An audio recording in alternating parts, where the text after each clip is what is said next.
It's possible we're going to have Bobby.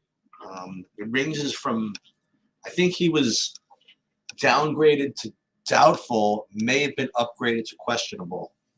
We have force majeure coming out of California, and that there are quite a bit of storms that are going on.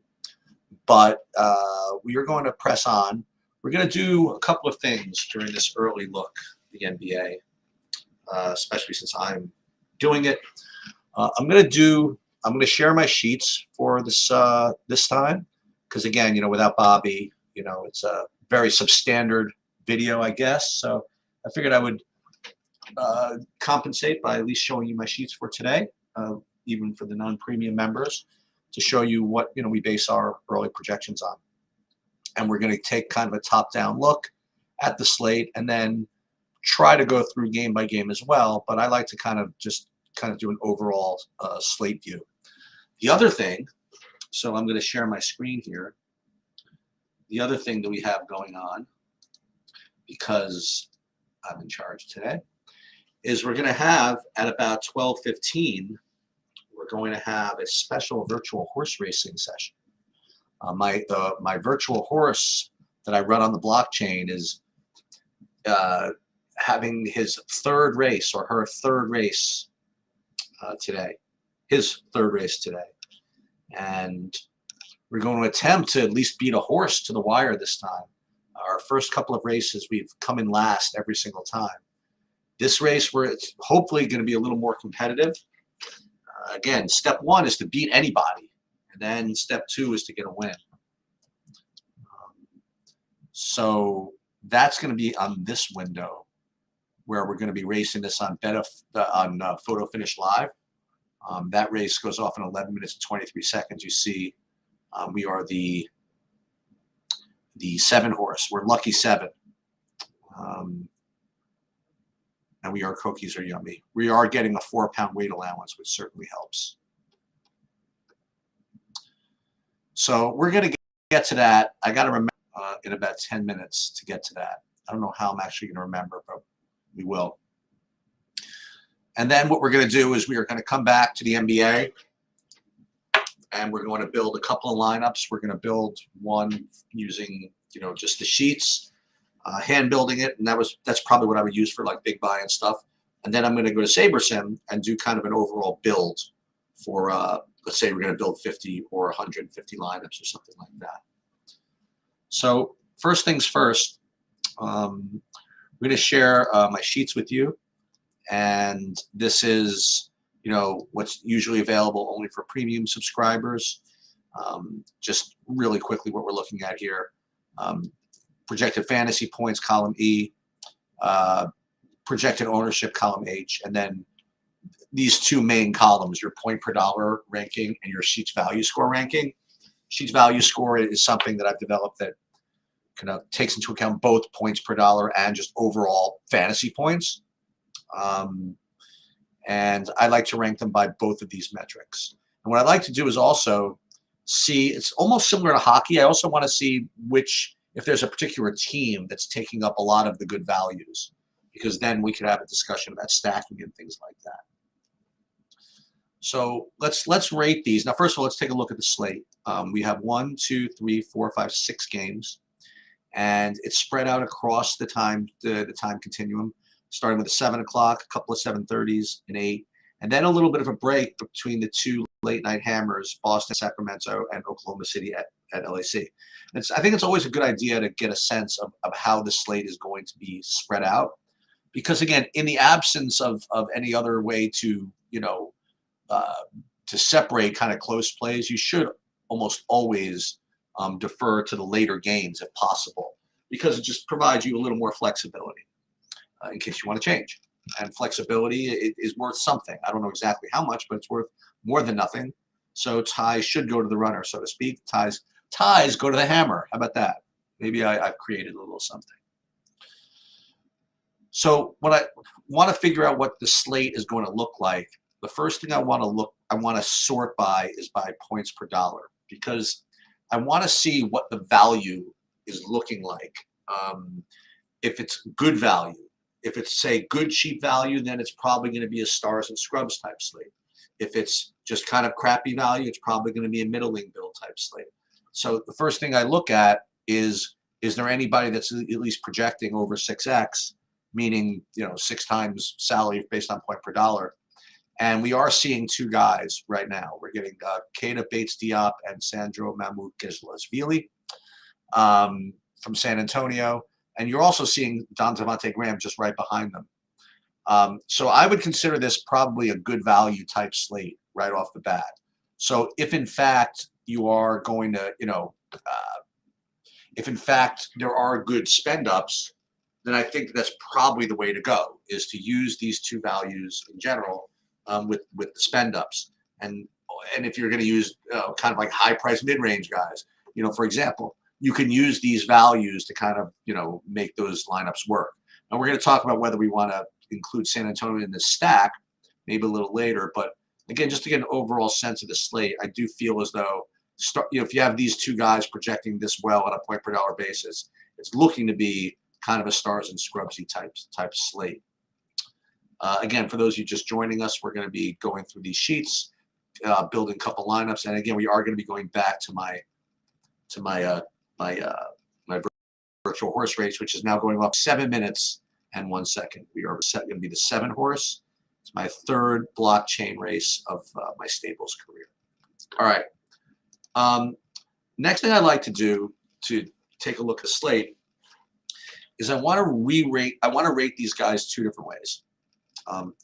First thing I do is I want to rate these guys by just straight up Sheets value score, because Sheets value score usually rewards the guys that are highest priced, the guys that are scoring the most fantasy points.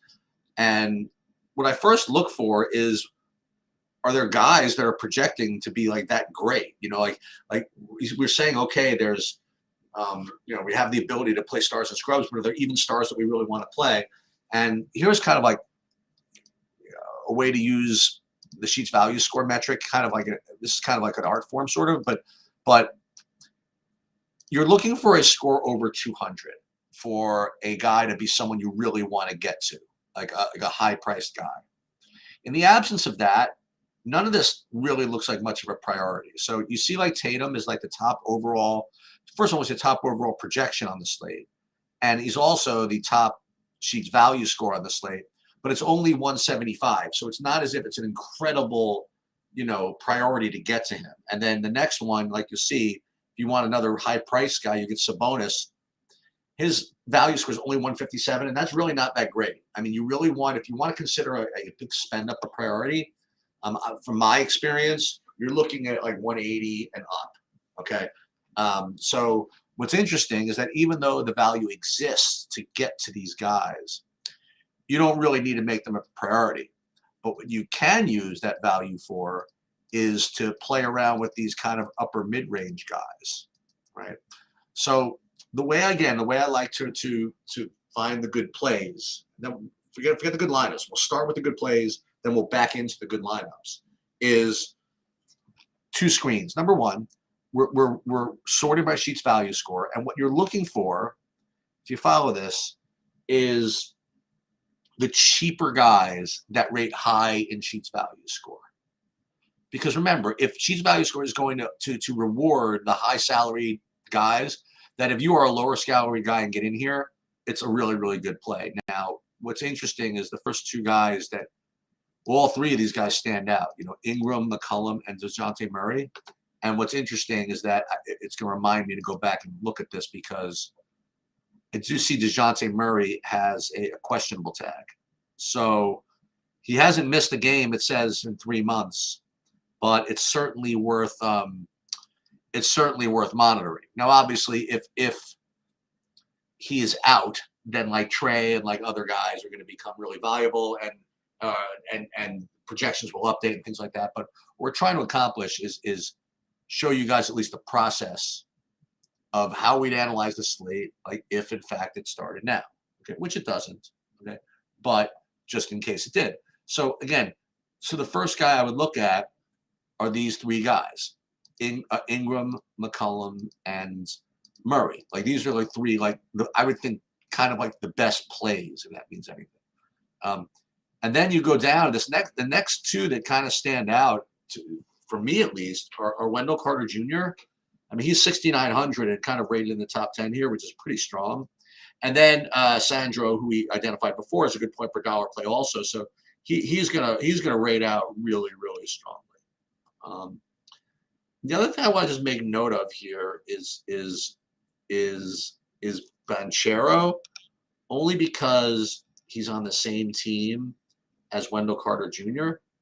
So, you know, if you're thinking of stacking, it's nice to see two guys from the same team that are rated pretty highly. So you have like two situations like that. You have Ingram, McCollum, and you also have Banchero, Wendell Carter Jr. Okay. So that's the first screen. Now let's go back. We have to go back to my horse race. So we have 2 minutes and 30 seconds. We have to keep an eye on this. Let's first see if there's any other guys that we can look at that rate okay here. And again, we're looking for guys over 140 or 150. So Bradley Beal, he's going to look pretty good. And you see that he rates to be kind of low owned, so that's nice. And then again, if you can afford them, you know, then you're spending up a little more, like for Shea and Trae Young and Kawhi Leonard. These guys all rate pretty high in general, but I think that overall the top values are going to be Ingram, McCollum, DeJounte Murray, obviously if he plays, Wendell Carter, Sandro, and maybe Banchero. All right, so we're going to take a little break, and I'm going to give this a little plug. The whole thing will take 5 minutes, then we'll get back. So Mike Sauer has kind of turned me on to this blockchain horse racing site, and you know this has been pretty big business for the last couple of years. I'm just finally starting to warm up to it a little bit, and this is, you know, I think this has legs, this business. Not exactly sure how much, but it's definitely fun. And when Mike was on here, he was showing me, you know, all the work he puts into this. And I have like one horse, and he has like a whole stable of them, and other people have huge stables of them. So what we're gonna do is we're gonna just kind of follow along. Now again, just to kind of try to narrate this, these are all the horses in the race. We are the 7 Cocos Are Yummy. Now we finally have a decent rating relative to the rest of the horses. But they're rating us as a B+. And the cool thing about this race is the requirements of this race, you had to be a B+ or below. So at least I have a chance. The last race that I entered my horse in, he was underqualified for, but I misclicked, and I obviously ended up last. So Jay is asking where you could find the spreadsheet with all the projections and sheet scores. Unfortunately, that's only available for premium members on TrueDFS.com. Like you go there and you sign up for a subscription, and you can get access to all that stuff on the TrueDFS site. Or, you know, every once in a while, I'll just, you know, kind of share them here. Okay, so here we go. So we are the 7. We're going to watch this, and we're going to try to narrate this along. And again, the view is a little bit funky. Okay, so we got off okay. Here we are. We are the 7. Now, once they show this, we kind of lost track of where we were a little bit. Okay, Jay. Now, again, I do have customized colors, but I can't quite find where I am here. So it's actually not – what you have to do is kind of follow along over here. So we're kind of in the middle of the pack. So we are now actually – it looks like second. Is that second to last? So it is an 8 furlong race, so we do have a little bit of time to kind of catch up. But oh, there we are right there. Okay, so we are in the white silks. We're actually nearer the front than we normally are, but we're still losing ground. I wish I could teach my jockey how to save a little ground. All right, we're in 4th. I can't believe we're actually ahead of some horses. We're moving up into 3rd. Are you kidding me? We're kind of dragging to the lead. Oh my God, this could be the greatest moment in horse racing history when Sheets' first blockchain horse actually has a chance to win. Okay, so there's looks like this one guy that we have to get past, and we have to hold off this chestnut one on the outside. Oh no, we're getting past. Oh no. Is that it? We're backing through the field again? You got to be kidding me.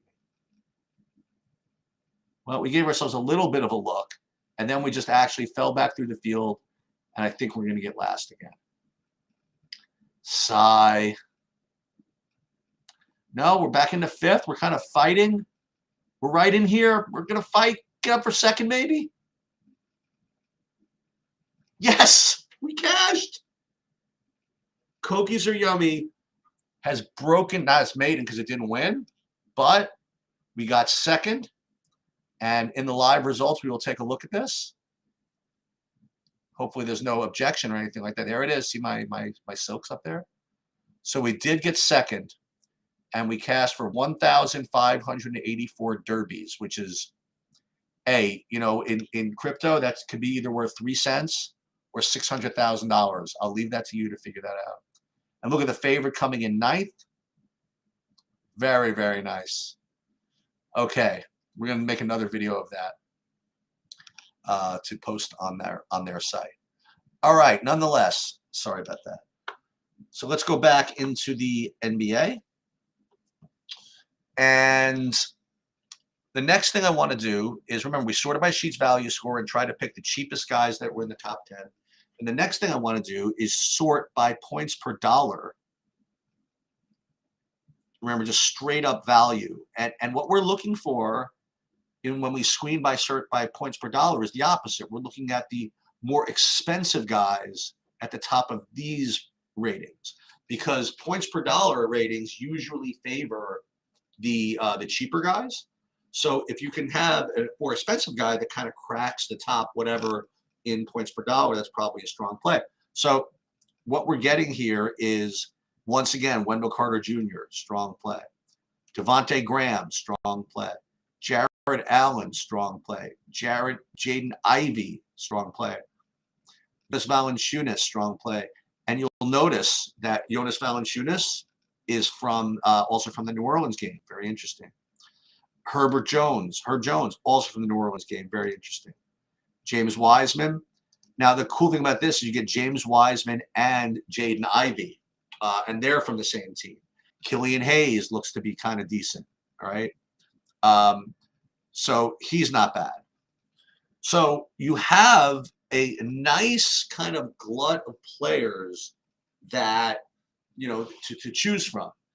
Now, again, what I love to do is kind of try to come up with different creative ways to build lineups, using optimizers and using tools and whatever. And sometimes what I'll do is I'll write down like the top 20 plays, let's say the ones I just kind of mentioned. And then what I'll do is I will just make sure that I get like X% of all of them. Now, again, that's not exactly letting the optimizer do its thing. It's not exactly letting SaberSim do its thing. But I think it's somewhat interesting to kind of fiddle around with doing it that way. Like first taking a look and seeing like what visually looks good, and then just forcing them into your lineups. Again, maybe not the most optimal way to play, but I think it's kind of interesting. I think it's kind of cool to like just make sure that your opinions get kind of heavily weighted. So let's now what I want to do is almost by memory, we'll go through, here it is the replay. We'll go through game by game and see if there were any kind of situations where maybe we could stack these things. So the first thing you'll notice is the first game on the list is the Washington-Orlando game. And as you recall, we had Wendell Carter Jr. looked like a good play. And we had Banchero, right? So we had Carter, Banchero, and that was it, right? Coming from the Orlando game that we had mentioned. Let me just make sure. Yeah, we didn't come up with anybody else. On the Washington side, though, we really didn't have much. But I think I recall somebody was close. It wasn't Avdia. I think it's when we were rated by Sheets Value Score, somebody up here. Yeah, Porzingis wasn't bad. Or Beal. So what you can do, like if you wanted to leverage yourself a little bit, you could play one of these guys. And to me, it doesn't really matter which one. But, you play Beal at shooting guard. I guess that makes sense. So whatever. So you play Beal with Banchero and Carter, And that's certainly one way to play. Going back to Detroit, Atlanta, you'll recall that there were a couple of guys that we mentioned that, that looked really good. One of them was DeJounte Murray. And then there was also guys from Detroit that looked good, right? There was both Jaden Ivey, put him over here, and I believe there was James Wiseman as well. Now, you can't put all these guys in, but look at how cool this is. You're playing good plays, you're getting correlation, and you can almost play this like with 2 different mini stacks. And you can't quite do this because then it's 32.50 a man left, but this is definitely one way to do it. Cleveland, Brooklyn was interesting. I didn't come up with anything from either side of that game with the exception of Jared Allen. And even Jared Allen, it looks like he's questionable. So, he's probably going to play. He was a full participant in practice, so he's probably going to play. So, in the absence of any other reason, I probably wouldn't play Jared Allen because he doesn't go, he doesn't stack with anybody from the other side. Now, I'm not saying that you have to stack, but I think if it's close and there are ties, you should probably go with the games that they'll go to overtime. You're going to get double, triple leverage on them. So this next one is interesting. So San Antonio, New Orleans, we identified a lot of guys from that game. We got a lot of guys from that game. So let's take these guys out and let's put in all of these guys we talked about. So first, from the San Antonio side, there was Devontae Graham. Then there was Bates Diop, and then the big guy. Then Mamu Kelashvili. And then on the New Orleans side, I mean, you probably can't play all these guys because you're going to run into correlation issues. But McCollum, Ingram, Murphy. What position is Murphy? Put him at shooting guard. And we also thought that Valanciunas was a good play. Now, obviously, you're not going to do all this, okay? Play all 4 of these New Orleans with all 3 of these San Antonios. You could do the 3 San Antonios, but playing all the salary on both all CJ McCollum, Ingram, and Valanciunas. I mean, you really need like double overtime to make that work. I don't know. I've done worse things in my life than stack these 4 guys. So that's another thing you can do. Boston, Sacramento. Now this is really scary, but Boston and Sacramento, I didn't really come up with anything from either side of this game.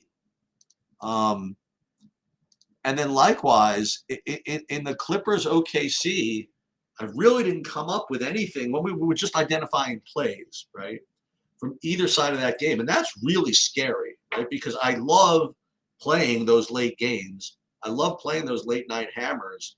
And to have almost no exposure, at least in my first look, at either of these 2 games, when these are going to be freaking barn burners, seems a little counterintuitive. So what I'd probably be hoping is that, when we run it with SaberSim, we kind of get something a little bit better. One thing I will do sometimes is this is if you really want to, I want to say force stuff in, but so Tatum does rate to be the best play, right? And Sabonis does rate to be probably one of the next best plays. So if you did want to try to do this, I'd like to see what that would look like. So if you played Tatum and you played Sabonis and you left 48.50 per player, what that would look like. Now, one thing that's annoying is I know you'd want to play the big dude, Mamu. So we'd have to play him. And at only $49.80 a man, I definitely want to play the top point per dollar plays. So that would be Graham and probably Bates Diop. Put him in the small forward. So you could do this. As a matter of fact, you probably could do this pretty easily because I think I identified some other plays that were decent. I wouldn't say easily, but that are cheap. Like I don't know, it's tough. I mean, Yeah, I don't know if you can get away with that. Yeah, so I don't think you can, given the value there is now. I don't think that you can. I mean, Herbert Jones, he's good, and we can put him in. You're gonna run out of good plays in a second here when you do this. But just to show you, um, I mean, if you put in Herb Jones over here, you think you'd be able to play 54, 50 guys like pretty easily, but you'll see that you do kind of run out of them. Like Marcus Smart actually wouldn't be that bad because I mean you'd have to probably play Marcus Smart and Avdia, and that's okay, but it's definitely a struggle. But just to show you, I mean, you can do this, or likewise, if you wanted to go to OKC Clippers, and let's see who the best, projected guys from there are. I presume it's going to be Shea and Kawhi, or Shea and Paul George. But so Shea looks good, and Shea and Kawhi, or Shea and Paul George, either one.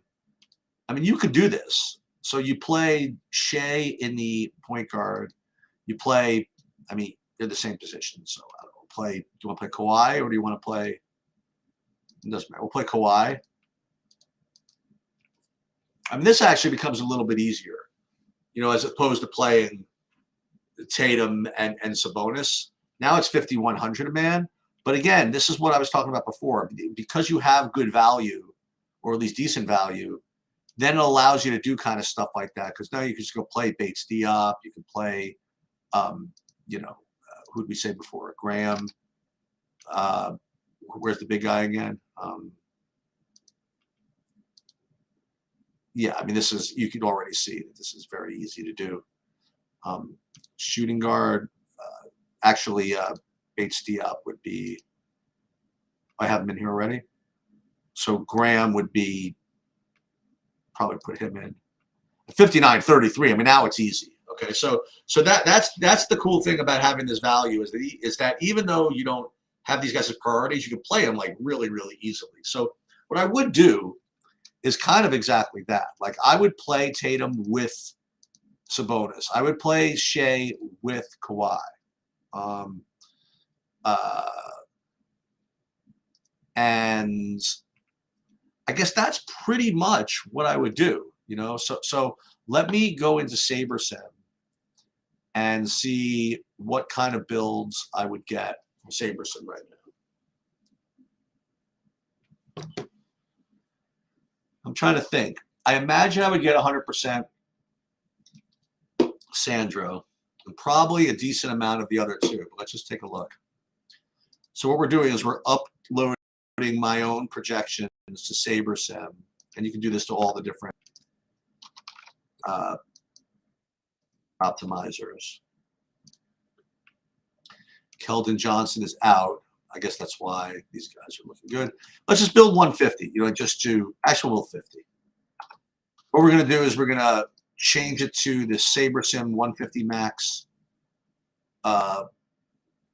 sliders, which gives you this much correlation. A little more correlation. Why not? A little less smart diversity because we're going to trust our projections a little bit. And we're going to build 50 lineups and see what we get. I imagine we get, something like what I talked about, but we'll see. All right. So, yep, as I mentioned, like these are all the guys I talked about, right? Literally all the guys we talked about are showing up as good plays. And if this, I'll tell you this, if the slate were now, I would really be very confident in running with this. The only thing I would do is probably, like I said, do some other lineups where I overstack a little bit. But when SaberSim like kind of cranks out lineups that I would also come up with, you know what I mean? Like just look at the sheets.